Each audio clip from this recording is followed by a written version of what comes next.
afternoon. My name is Yesenia Rodriguez. Today, I will be speaking of how to convince teenagers to drive safely. My instructor is Jerica Nickerson, and this is speech 1315. The specific purpose of this presentation is to demonstrate the precautions and what the responsibility it is to be behind the wheel.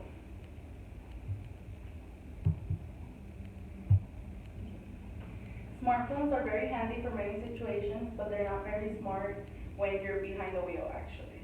They're very distracting.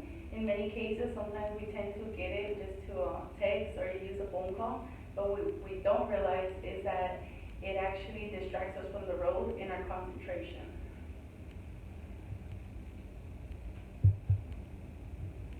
Next, it would be about driving under the influence, such as it could be the drugs or even alcohol. Sometimes, for example, with alcohol, your vision, it tends to minimize, it tends to hallucinate different things, and same thing with drugs. It has, depending on the dosage you take or the type it is, it can take you to think many things.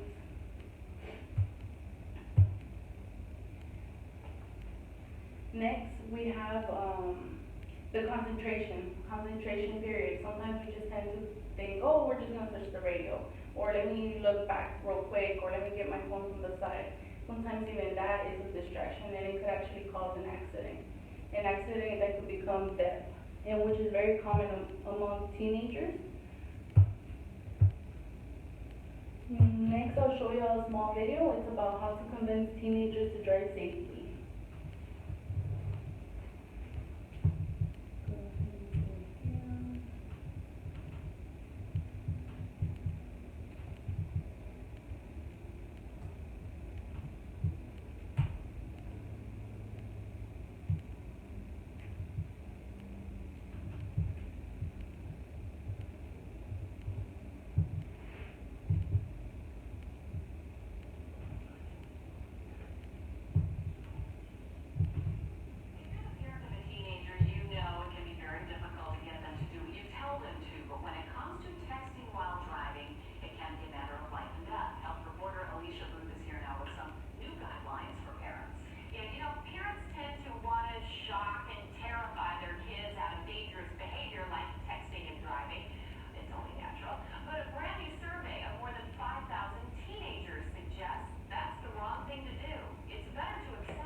That was a short video just explaining the causes that what can actually happen to when you text and drive or just simply do something while driving. It is a very, you have to be very responsible once behind the wheel, because it can not only cause your death, but it can cause somebody else's death, and that's somebody else's loved ones.